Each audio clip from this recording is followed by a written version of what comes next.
Welcome in, everyone, for this deep dive. And today we're going back in time, way back all the way to 1942, to unpack one of those films that just seems to defy the years, Oh yeah. Yep. Casablanca. Casablanca. I mean, this movie, it's more than just a movie. It's like it's a feeling. Mm. It's a quote machine. The whole mood. Yeah, and we're going to really try to understand how it got there Absolutely. using the Wikipedia page as our main source here. We'll see what it says about the film's journey to the screen, the impact, and why it just keeps resonating with audiences, decade after decade. I mean, yeah, it really is incredible how a film from that era still holds up so well today. And Wikipedia is a great starting point. It usually gives you the broad strokes, and then you can sort of go from there. Exactly, exactly. And for this deep dive, I'm really hoping we can sort of uncover those surprising stories behind the making of Casablanca. Stuff that maybe even diehard fans haven't heard before. So let's start with something right off the bat. Right off the bat, Casablanca wasn't a movie idea to begin with. It started as a play, right? That's right. That's right. It was a play called Everybody Comes to Rick's, and the playwrights were Murray Burnett and Joan Allison. Now, Everybody Comes to Rick's, that is such a great title. And it wasn't even a produced play, right? When Warner Brothers got their hands on it? Nope, nope. It was just a manuscript, unproduced. And they paid 20 grand for it. $20,000 in 1942. That's a lot of dough for an unproduced play. That is a lot of dough, especially when you consider that they only paid, I think it was $8,000 for the Maltese Falcon just a few years earlier. Right, right. So that really tells you, like, they saw something in this story. Even just on paper, it must really grab them. Yeah. Yeah, I mean, some executive clearly had a hunch about it, and it really paid off in the end, didn't it? Yeah, for sure, for sure. But getting from that play to the movie we know, it wasn't exactly a straight line, right? I mean, I was reading about the writing process, and it sounds like there were a lot of cooks in the kitchen. Oh, there were. There were. I mean, the Epstein brothers, they're the big names we associate with the screenplay. But, you had Howard Koch, Lenore Coffey, Casey Robinson, all sort of adding their touches. Like a whole team. A whole team. And they were making changes throughout, like World War II was happening in real time. So they had to kind of keep adapting the story to fit the changing world events. Now, that's fascinating. So, like, the script was evolving as the world was evolving around it. Yeah. And I think I read somewhere that they even started shooting the film without a finished script. Is that right? That is right, yeah. Howard Koch himself admitted to that. Wow. That's kind of mind-blowing, You think about a movie like Casablanca with every line so perfect, so iconic, and they didn't even have the whole thing figured out when they started rolling the cameras. That's wild. That's the golden age of Hollywood for you. I mean, I guess when you have talent like that, sometimes you just got to trust the process, Yeah, yeah, and it clearly worked out. Yeah. But, speaking of trusting the process, Ingrid Bergman, she famously asked Howard Koch, who her character, Ilsa, should be in love with. Right. She said, "Tell me which man I love more, Rick or Victor, so I can play the scenes accordingly." And what did Koch say? He said, "I don't know. Play it both ways." Play it both ways. Yeah. That's amazing. So, like, even the writer wasn't entirely sure about Ilsa's heart. Right, right. And some people think that actually adds to the film's power, that ambiguity, that tension between these two loves. Yeah, it's like we're left to wonder, who does she really choose? It's a question that maybe doesn't have a clear answer, and that's okay. Yeah. And it keeps us talking about the film all these years later. Absolutely. Yeah. Absolutely. Yeah. Okay, this is a good one. I love this story. It says something about how Hollywood works, what they think is good and what they don't. So, back in 1982, this journalist, Chuck Ross, he did this experiment. He sent the script for Everybody Comes to Rick's, Yeah. The original play. He sent it to over 200 Hollywood agencies. 217 to be exact. Right, 217. But he changed the title and even changed Sam's name so they wouldn't recognize it. He wanted to see if they would recognize the brilliance of Casablanca without the name recognition. Exactly. And what happened? Well, only 33 agencies even recognized it as the source material for Casablanca. Some even offered to buy the rights, thinking it was a fresh new story, and a lot of them just rejected it outright. They rejected Casablanca. Well, they rejected Everybody Comes to Rick's. They said the plot was weak, the dialogue was clunky, and basically it was a no-go. Isn't that crazy? It is crazy. I mean, it makes you wonder how many potential masterpieces are just sitting in drawers somewhere, just waiting for the right person to see their potential. It's a good point. It's a really good point. It's Yeah. all about context, I guess.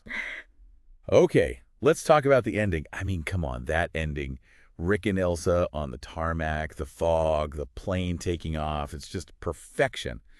But apparently getting to that perfect ending, that wasn't easy, huh? No, not at all. The original play actually had a completely different ending.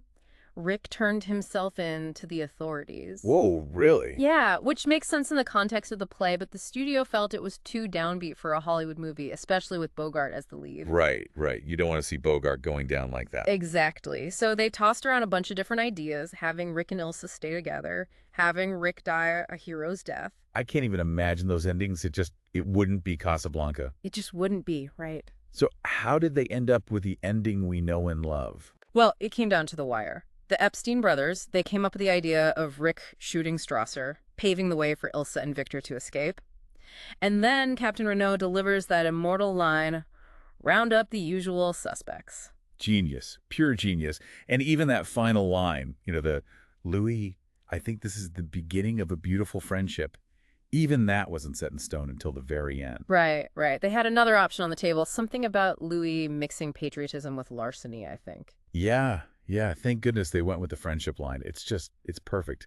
And speaking of perfect, let's talk about the cast. I mean, could you imagine anyone else as Rick or Ilsa or even Sam?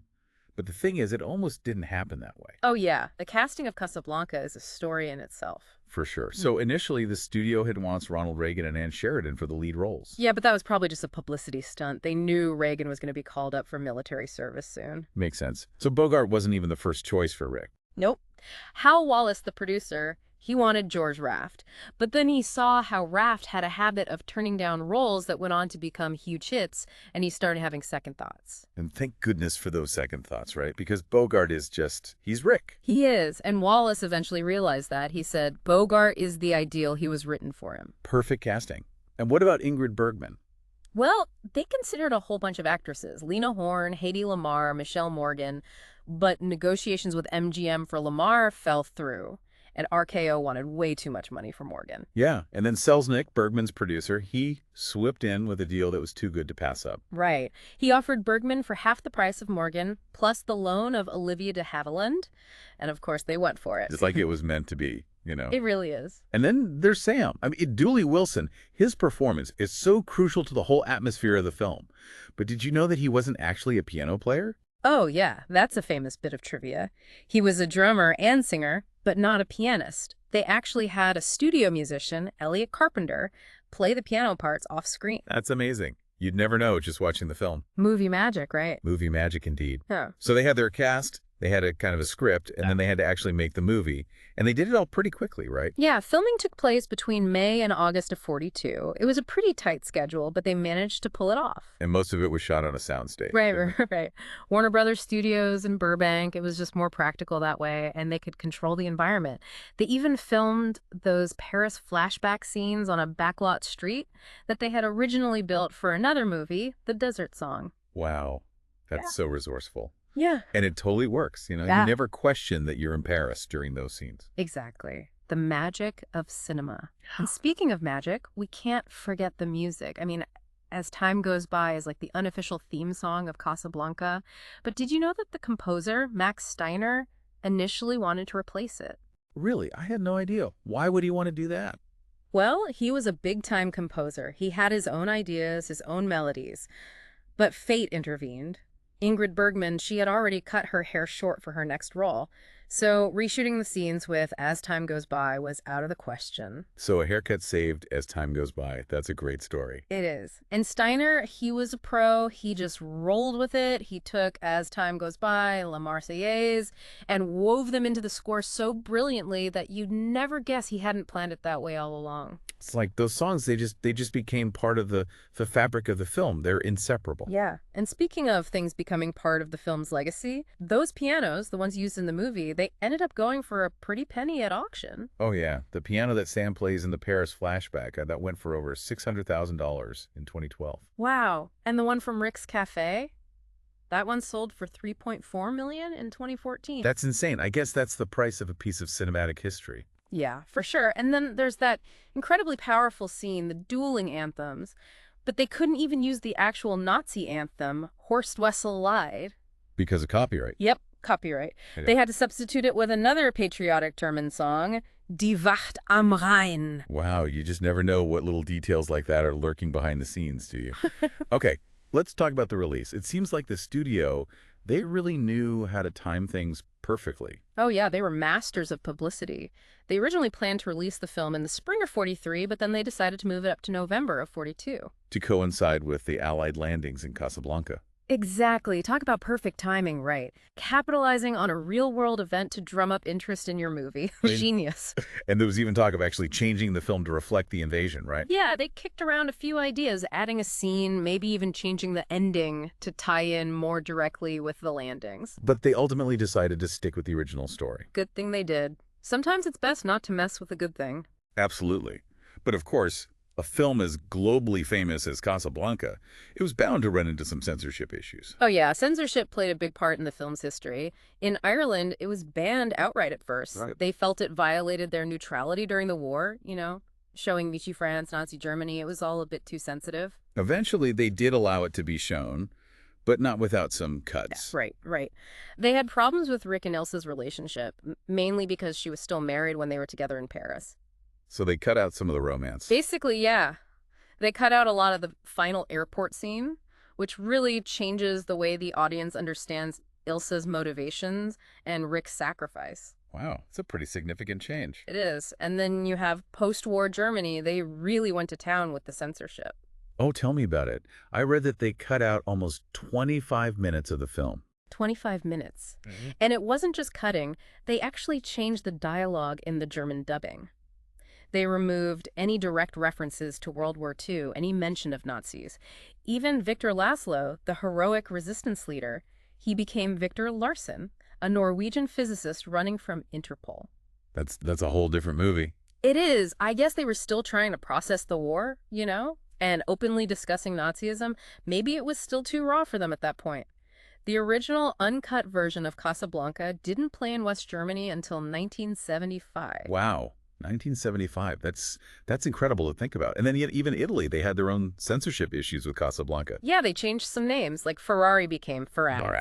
I guess they wanted to downplay the Italian connection. Right. And they cut out any scenes with Italian officers, and they changed Rick's backstory. Instead of smuggling arms for the Ethiopians against the Italians, he was helping the Chinese. I mean, it's fascinating, right, to see how a film can be interpreted and reinterpreted depending on the time and the place and the political climate. Absolutely. Every country had its own agenda, its own sensitivities. But despite all this, Casablanca, it persevered. Oh, yeah. It became a huge hit. Critical acclaim, box office success. It had it all. It grossed almost $7 million on a $1 million budget. And even today, it has a 99% rating on Rotten Tomatoes. And a perfect 100 on Metacritic. Critics loved it then, and they still love it now. It's a classic for a reason. And the Oscars. 3 wins out of 8 nominations. Best Picture, Best Director, Best Screenplay. You can't get much better than that. Yeah, but there's a story about Hal Wallace and the Best Picture Oscar, right? Oh, yeah. When Casablanca won Best Picture, Wallace stood up to accept the award. But Jack Warner, the head of Warner Bros., he kind of barged in and took the Oscar from him. No way. Yeah, it was a real slap in the face for Wallace. He felt like it was his movie, his vision. And that incident is actually said to be one of the reasons why Wallace left Warner Bros. Soon after. Wow. So much drama behind the scenes, and yet the film itself, it's just this timeless piece of art. It is. I mean, it consistently ranks near the top of the American Film Institute's lists of greatest American films. And it's been recognized for everything, from its thrills and its romance to its music and its quotable dialogue. Right, those quotes. They're everywhere. Here's looking at you, kid. Round up the usual suspects. We'll always have Paris. I mean, people still say these lines today, And it's been referenced and parodied in countless other films and TV shows. Oh, yeah. Think about Woody Allen's Play It. Again, Sam. Mel Brooks's Blazing Saddles. Yeah. Even The Usual Suspects got its title from a line in Casablanca.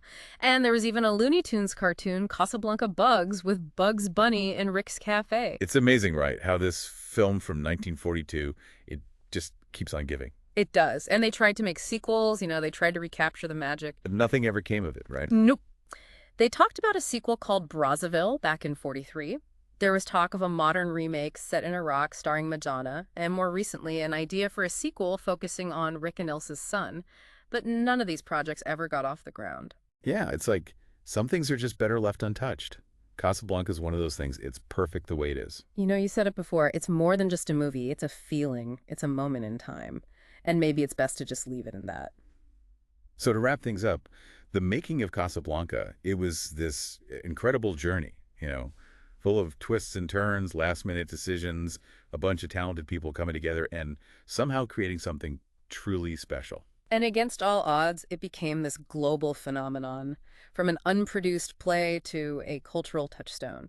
It's a story that's almost as interesting as the film itself. And it makes you wonder, doesn't it? What is it about this particular story, told in this specific way, with these particular actors, that has made it so timeless, so universal? It's a film about love, sacrifice, doing the right thing, themes that resonate no matter what year it is. Yeah. And I think that's why it continues to connect with audiences. It speaks to something deep within us, that longing for connection, for hope, for a better world. Well said. Well said. Well, thanks for joining me on this deep dive into Casablanca. It's been a pleasure. And for everyone listening, do yourselves a favor. Rewatch Casablanca. And think about all those behind-the-scenes stories. Think about the writers, the actors, the filmmakers, the censors, and the fans who have all contributed to making this movie what it is today. It's a legacy that's richer than you might imagine. Until next time. See you then.